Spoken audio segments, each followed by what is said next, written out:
the world has known for 50 years now, and to celebrate, he's out with his 60th album. It's called The Soundtrack of My Life, and Donny Osmond's joining us down here at Post 9, fresh from ringing the closing bell just about an hour ago. Your first time down here? It was so exciting, Kelly. I mean, I've done some exciting things in my life, and I know this is all, you know, everyday mundane stuff for you. This was so exciting to me. You involved in the stock market? My investor does that, you know.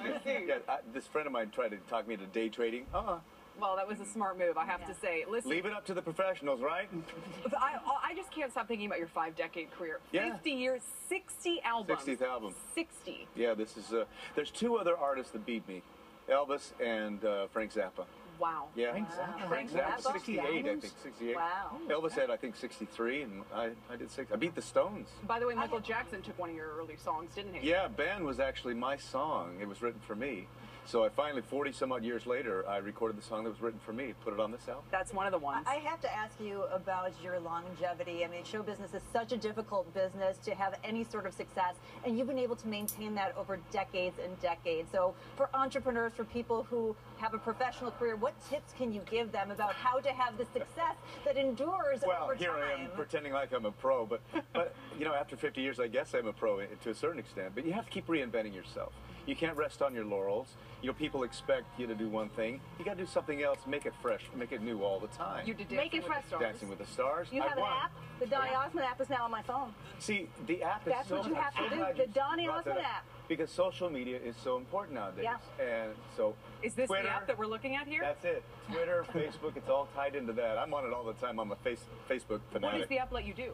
So you can download that and hear samples of all the songs, and every song has a story, kind of like Ben, and it's free.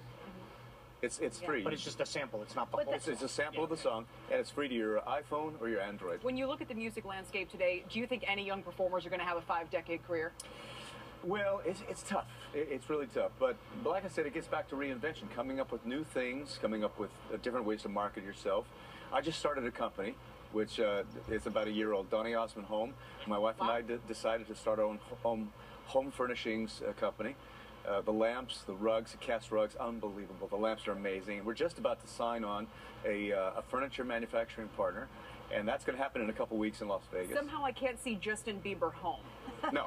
Not today, but maybe if you reinvent but you know, the reason why we did this is because show business is such a crazy business all the time. You got to have a place to go home that's comfortable, and that's what we did this for. My wife and I, we've wanted to do this for so long. I have decided this is the year to do it. It's what we've been talking about, the 2016 presidential race. And I bring this up because you supported Mitt Romney last time around. I did, yep. You're a fellow Mormon. Yep. He looks like he's going to be getting into the race. Will you support him this time around should this man be president? Do you think it'll happen? I saw that the other day, that there might be an inclination that he might. If he does, I think he could win because there's so much support. I really do think he could win. I hope he does. I don't know if his wife is really supportive of the situation. Speaking of home and family. Yeah. I have a question about the fan base. You know, obviously, being a performer, your fans are very important. Yes. How much do you rely on the same fan base to carry from your songs to home, or how much are you cultivating a new fan base? Great question. Since I won Dancing with the Stars, the demographics broadened a lot. But it's, you know, the puppy lovers, I call them the puppy lovers. They're still there. That's my core audience, and I have some of the greatest fans that have supported me for over 50 years. But it's quite funny when little kids find out that I was the voice of Captain Shang in Mulan, the Disney movie Mulan. They said, "Oh, you really are cool." You really have done it all, Donny. It is so impressive. 60 albums, 50 years. Here's to a whole lot more. Thanks for being here. Oh, one last thing. Bill told me on the way out, he said, when I walked in, the market started rallying. They call it the Donny Rally. This is actually, that's what happened this afternoon. We were talking to our caption about that. Donny, thank you so much. They'll lead you back around here, as they just said. That's it for us on Closing Bell. Fast Money begins right now. Live from the NASDAQ market site overlooking New York City's Times Square, I'm Melissa Lee, and this is Fast Money. Your traders tonight are Dan Nathan, Brian Kelly.